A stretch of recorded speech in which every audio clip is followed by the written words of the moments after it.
Welcome back, guys. Let's solve a question from the chapter integral functions and let us see what does our question say. So we have an expression or we can say an integrand given as 1 upon cos square x upon 1 minus tan x raised to the power 2, and we have to find the integral of this function. So let us see what do we have as our first step.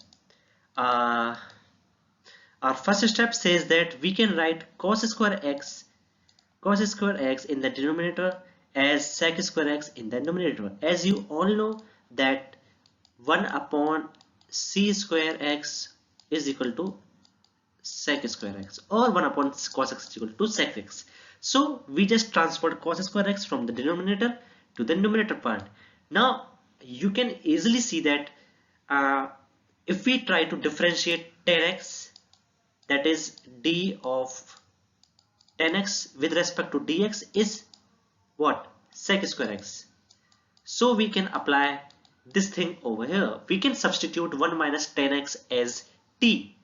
So let us see the next step. So they have done the same thing. They substituted 1 minus tan x is equal to t.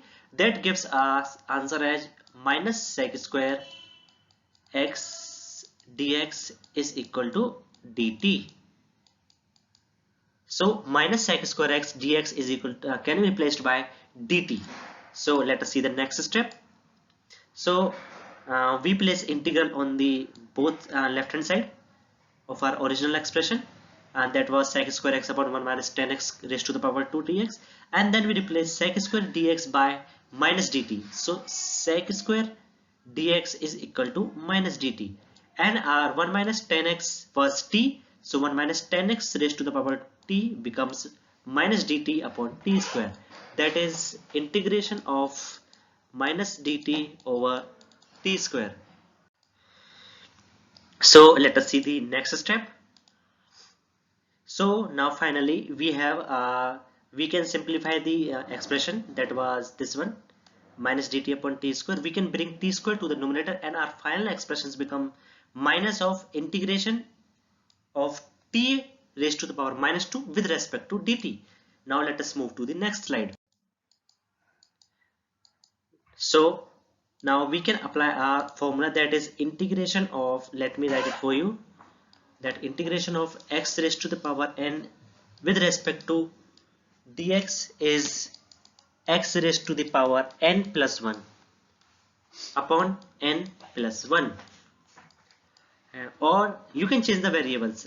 Changing the variable does not affect the answer. X can be t, dx will change to dt. So we had something as t raised to the power minus 2 dt. So x is t, n is equal to minus 2. So answer becomes t raised to the power minus 2 plus 1 over minus 2 plus 1 plus c. So we get our answer as 1 upon t plus c. Remember we had minus as well. So the final answer becomes, this thing becomes plus 1. So our final answer is 1 upon t plus c. Now as you all remember that we substituted 1 minus tan x is equal to t. So we have to resubstitute it back here. We have to resubstitute the value of t as 1 minus tan x. So our final answer becomes 1 upon 1 minus tan x plus c. So let us see the next step. Our final answer is 1 upon 1 minus tan x plus c. So that is it. I hope you all got it. Thank you.